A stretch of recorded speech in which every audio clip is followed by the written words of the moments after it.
परम सत्कार योग गुरु प्यारी सात संगत जी राधा स्वामी जी। सात संगत जी, बाबा जी ने 17 फरवरी को डेरा ब्यास में संगत के साथ सवाल जवाब किए, जिनमें से कुछ सवाल जवाब आपके साथ शेयर कर रही हूँ।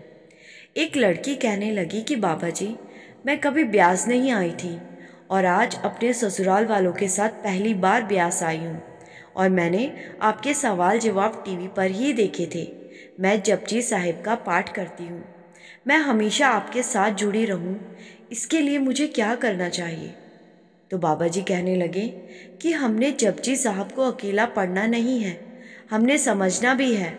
अगर हम जपजी साहिब को समझ लें तो उसके आगे गुरु ग्रंथ साहिब में जो लिखा हुआ है वो संतों की जिंदगी का एक निचोड़ है कि कैसे उन्होंने मालिक की भक्ति की थी और कैसे मालिक को प्राप्त किया था। ये सवाल एक भाई ने किया। वो बाबा जी से बोला कि बाबा जी, मेरा कोई सवाल नहीं है, बस मुझे सचखंड ज़रूर ले जाना। तो बाबा जी कहने लगे कि बेटा, आपकी सोच तो बहुत अच्छी है, लेकिन हमें लायक भी बनना है और मालिक जो हमें देता है हमें उसकी कद्र करनी है। एक भाई ने पूछा कि बाबा जी, मेरी माता जी को नामदान लिए 20 साल से भी ज़्यादा हो गए हैं और उनको अंदर गुरु नानक देव जी के दर्शन भी होते हैं। तो बाबा जी ने कहा कि वो कैसे पहचान करती हैं कि ये पहली पातशाही श्री गुरु नानक देव जी हैं। बेटा, ये सब विश्वास की बात होती है जो उनको नानक देव जी के दर्शन होते हैं। एक बेबी ने पूछा कि बाबा जी, मेरा सिमरन तो ठीक चलता है, लेकिन भजन में मुझे घबराहट होने लगती है।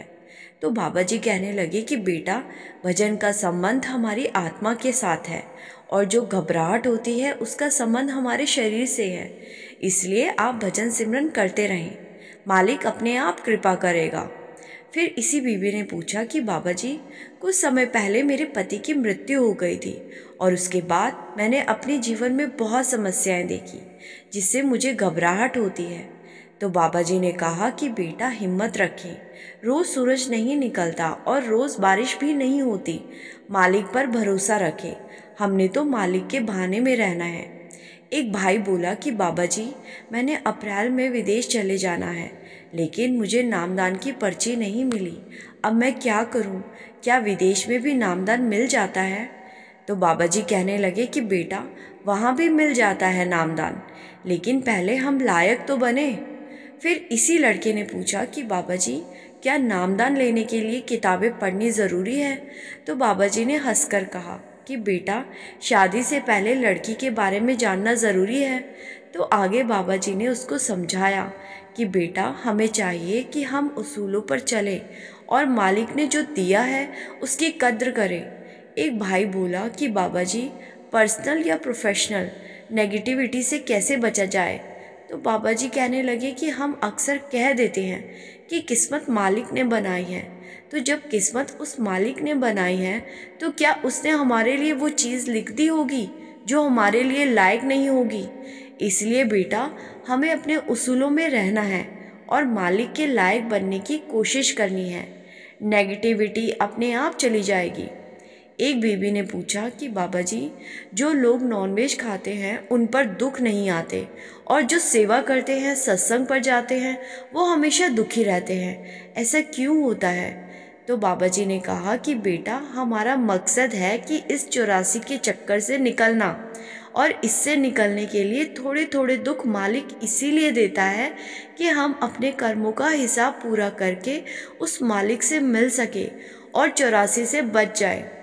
एक भाई ने पूछा कि बाबा जी, मैंने अपने 35 साल पहले ख़राब कर दिए और एक बार मेरी माताजी मुझे ब्यास लेकर आई थी और मैं बहुत प्रभावित हुआ और मैंने आपसे 5 नाम का भेद लिया।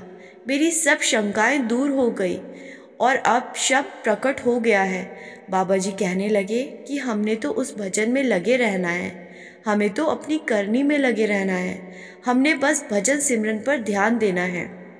एक भाई ने सवाल किया कि बाबा जी, मेरी नानी ने हजूर महाराज जी से नाम लिया हुआ है और अब वो बहुत बीमार रहती है।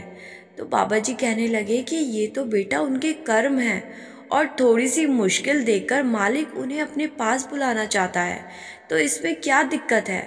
तो फिर यही लड़का कहने लगा कि बाबा जी, उनके घर वाले उनकी सेवा नहीं करते। तो बाबा जी कहने लगे अगर वो उनकी सेवा नहीं करते तो वो अपने ऊपर कर्मों का बोझ इकट्ठा कर रहे हैं, क्योंकि इस समय उन्हें सबसे ज़्यादा अपनों की सेवा की ज़रूरत है।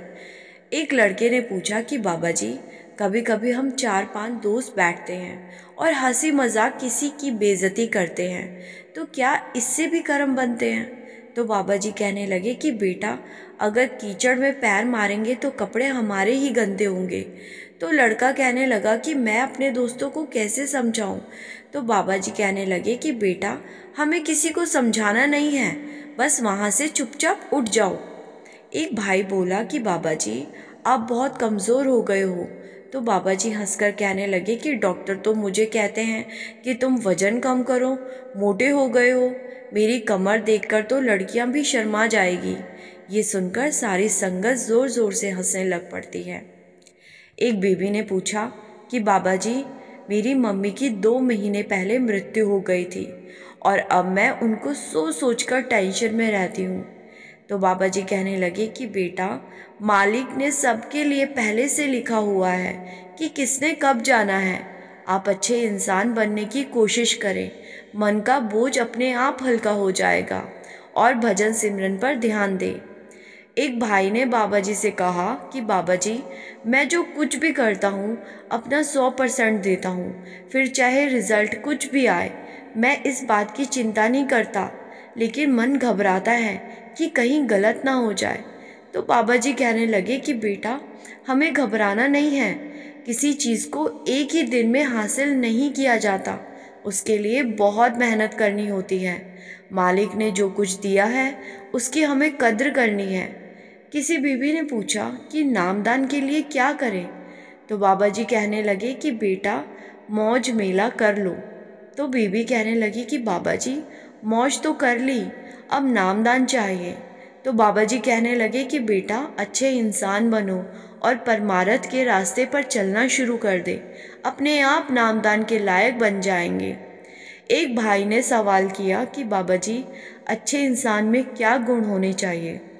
बाबा जी कहते हैं कि बेटा, मालिक के बाने में रहें और जो दिया है उसकी कद्र करें और पीछे जो कर दिया उसको मुड़ के ना देखे, आगे की सोचे। एक बीवी ने किसान आंदोलन पर पूछा कि बाबा जी, किसानों का हक क्यों दबाया जाता है? तो बाबा जी कहने लगे कि बेटा, ये तो शुरू से चलता आ रहा है, अमीर गरीब का हक तो दबाता है। फिर यही बीवी पूछने लगी कि तो बाबा जी, क्या इसका हिसाब किताब नहीं होना चाहिए? तो बाबा जी कहने लगे कि हिसाब तो ये बनता है कि 1 घंटा अगर आप कुर्सी पर बैठोगे तो 1 घंटा कुर्सी भी आपके ऊपर बैठेगी।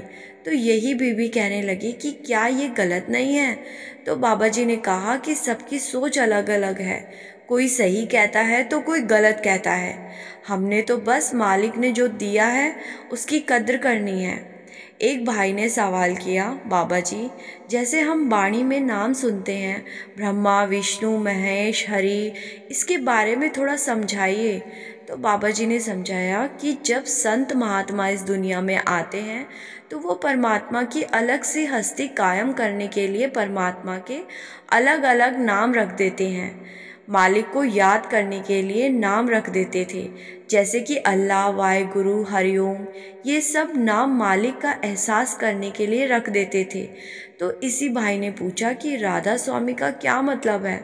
तो बाबा जी ने कहा कि बेटा, राधा का मतलब है आत्मा और स्वामी का मतलब है परमात्मा। तो साथ संगत जी, ये थे 17 फरवरी को डेरे में बाबा जी और संगत के सवाल जवाब। वीडियो अच्छा लगा तो लाइक ज़रूर कीजिएगा और चैनल पर पहली बार आए हैं तो सब्सक्राइब कर लीजिएगा। इस चैनल पर आपको हर रोज़ बाबा जी की नई नई साखियाँ सुनने को मिलती हैं। गुरु प्यारी साथ संगत जी, राधा स्वामी जी।